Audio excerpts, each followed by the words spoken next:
வயசு ஒரு 10-15 இருக்கும்போதே நான் எம்ஏ ஹிஸ்ட்ரி படித்தவன். அப்படியே அது வரலாற்று ஆய்வு என்பது, குறிப்பாக தமிழர் வரலாற்று ஆய்வு என்பது அப்படியே வந்துடுச்சு இயல்பாகவே. நம்ம எல்லாருமே பார்த்திங்கன்னா அலெக்சாண்டருடைய மாபெரும் பெருமைகளை பற்றியும் அருமைகளை பற்றியும் படிக்கிறோம். அவர் போரஸ் கூட சண்டை போட்டார், ஆனால் போரஸ் தோத்துட்டார். ஆனாலும் போரஸுடைய வீரத்தை பாராட்டி இந்த அலெக்சாண்டர் அவருக்கு அவரோட நாட்டெல்லாம் திருப்பி கொடுத்தாரு. இந்த அரைச்ச மாவை தான் நம்ம அரைச்சிட்டு இருக்கிறோம். இது கிரேக்கர்களுடைய தரவு. நல்லா புரிஞ்சுக்கோங்க. எந்த கிரேக்க புலவர்களும் அறிஞர்களும் தங்களுடைய மன்னனை பற்றி இழிவாக பேச மாட்டாங்க. இங்கே கூட பாருங்களேன், தமிழ்நாட்டில் நிறைய கல்வெட்டுகள்லாம் பார்த்தீங்கன்னா சாளுக்கியர்கள் அவங்கள பற்றி தான் பெருமையாக பேசுவாங்க. போர் நடந்துருந்தா கூட தோற்றுருந்தா கூட அதை பற்றி பெருமையாக தான் பேசுவாங்க. இடித்து பழித்து தான் பேசுவாங்க எதிரணியை. அதே போல் சோழர்களும் அப்படி தான். உண்மையில் ஆக்சுவலாக என்ன நடந்திருக்குன்றது அந்த காலகட்டத்துக்கு தான் தெரியும். இந்த விஷயத்தை நான் எதுக்காக சொல்கிறேன்னா, அலெக்சாண்டர் போரில் தோற்றிருக்கிறார். இந்த தரவு சைனாவில் இருக்குது. சைனாவில் he was defeated by an Indian king. அப்படி தான் சைனாவில் தரவுகள் இருக்குது. ரெண்டாவது, நம்ம இந்தியாவில் அலெக்சாண்டர் பற்றிய தரவுகளே இல்லை. அவருடைய பிற்கால படைத்தளபதி செலூக்கஸ் நிகேட்டாரை பற்றி இருக்குது, ஆனால் அலெக்சாண்டரை பற்றி தரவுகளே கிடையாது. இன்னொரு முக்கியமான விஷயம், அந்த காலகட்டத்தில் பஞ்சாபில் மிகப்பெரிய யானைப்படை வைத்திருந்தவர்கள் யாரும் இல்லை. இப்போ யார் அந்த கிங் போரஸ்? அந்த போரஸ் என்ற மன்னன் யார்? யோசிக்கணும். இப்போ சங்க காலத்து சேர மன்னர்களுடைய வரலாற்று ஆவணங்கள் வெளிவந்து விட்டது. அவங்க எந்த வருஷத்துலேருந்து எந்த வருஷம் வரைக்கும் ஆண்டிருக்காங்கன்னு சொல்லிட்டு அறிஞர்கள் கணக்கிட்டு சொல்லியிருக்காங்க. அப்போ சேர மன்னன் இமயவரம்பன் நெடுஞ்சேரலாதன், அவனுடைய காலகட்டம் பார்த்திங்கன்னா கிமு 327 கிமு 275 வரைக்கும், ஏறக்குறைய 2300 ஆண்டுகளுக்கு முன்பு. கிமு 327 கிமு 275 வரைக்கும் இமயவரம்பன் நெடுஞ்சேரலாதன் ஆண்டிருக்கிறான்.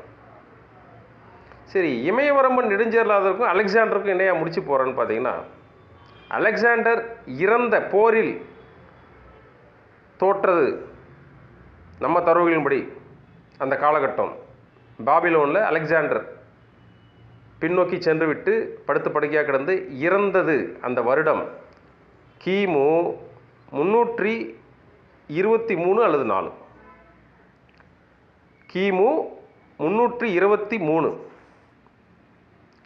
அந்த கிமு 323-24 தான் அலெக்சாண்டர் இறந்திருக்கார்.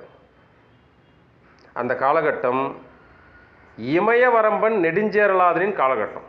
நல்லா யோசிக்கணும், அவனுக்கு ஏன் அந்த பேர் வந்தது. அந்த டைமில் வடநாட்டில் நந்தர்களுடைய ஆட்சி தங்களுடைய கடைசி கட்டத்தை எட்டியிருந்தது. தமிழக மன்னர்கள் நந்தர்களிடம் மிகுந்த செல்வாக்கு பெற்றிருந்தார்கள். நந்தர்களின் உதவியுடன் சேரலாதன் இமயம் வரை படையெடுத்து சென்று வில் சின்னத்தை இமயத்தில் பொறித்தான். இது வரலாறு.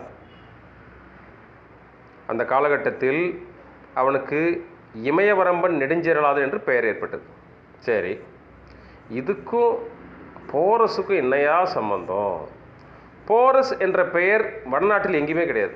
அதை புருஷோத்தமன் மொழிபெயர்க்கிறாங்க. அப்படி இல்லை, நேரடியாகவே தமிழில் மொழிபெயர்க்கலாம். சேரர்களுக்கு பொறையர் என்ற பெயர் உண்டு. சேரர்களை பொறையர் என்று தான் அந்த காலத்தில் கூப்பிடுவாங்க. இரும்பொறை, நெடுஞ்சேரல் இரும்பொறை, கணைக்கால் இரும்பொறை. இந்த பொறையர் என்பது சேரரை குறிக்கும். அப்போ அலெக்சாண்டரிடம் போரிட்டவன் பொறையர், அதுதான் போரஸ்ன்னு அவங்க கிரேக்கத்தில் மொழிபெயர்க்கிறாங்க. ஏன்னா அந்த வெஸ்டர்ன் பேங்க் இருக்கு இல்லைங்களா, அந்த western area, western bank of Jhelum ஆகட்டும், அங்கே இருக்கக்கூடிய நதி ஆகட்டும், எங்கேருந்து ஈஸியாக அக்சசபிள்னு பார்த்தீங்கன்னா கேரளாவிலேருந்து தான். ஏன்னா இந்த இமயவரம்பன் நெடுஞ்சேரலாம் கடம்பர்கள்லாம் அழிக்கிறார், கடற்கொள்ளையர்களை அழிக்கிறார், ஒட்டுமொத்த வெஸ்டர்ன் கோஸ்ட்டை கவர் பண்ணுறார், மேற்கு கடற்கரையை அவர் ஆக்கிரமிக்கிறார். அப்படியே போயிட்டு நண்பர்களுடன் கூட்டு வைத்து இமயத்தை கைப்பற்றி இமயவரம்பன் நெடுஞ்சேரலாதன் என்று பெயர் பெறுகிறார்.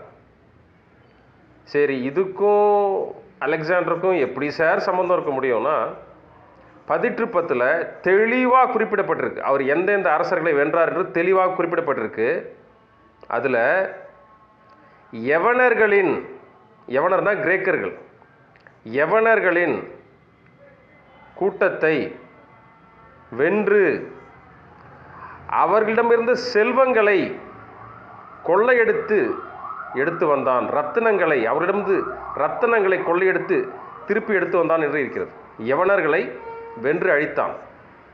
அது மட்டும் இல்லை, யவன வீரர்களின் தலையில் கொதிக்கின்ற நெய்யை ஊற்றி சிறைப்பிடித்து இழுத்து வந்தான்னு தெளிவாக சங்க இலக்கியங்கள் இருக்குது. யவன வீரர்களின் தலையில் கொதிக்கின்ற நெய்யை ஊற்றி சிறைப்பிடித்து இழுத்து வந்தான். இப்போ கோரிலேட் பண்ணி பாருங்கள்.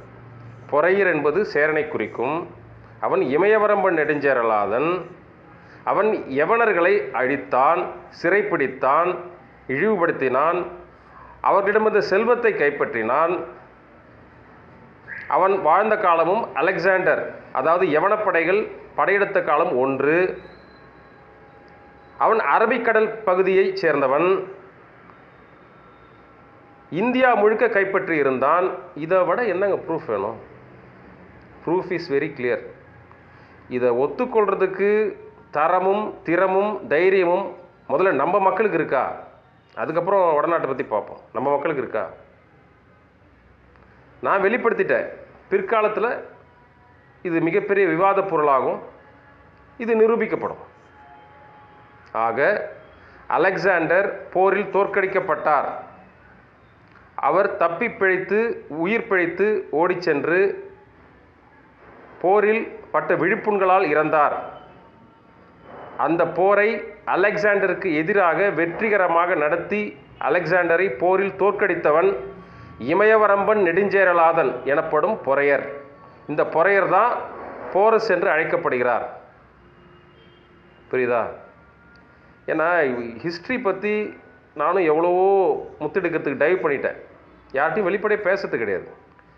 சில விஷயங்கள் பொறுக்க முடியாமல் தான் நான் பேசுகிறேன். இதெல்லாம் நம்ம தமிழ் பாடத்திட்டத்தில் வரணும். ஏன்னா சைனாவில் இருக்குது, he was defeated by Indian கிங்னு. அவனுக்கு தெரிஞ்சிருக்குது, நமக்கு ஏன் தெரியல? ஒன்றும் சொல்கிறதுக்கு இல்லை. சரி, இன்னொரு பதிவில் பார்ப்போம். நன்றி, வணக்கம்.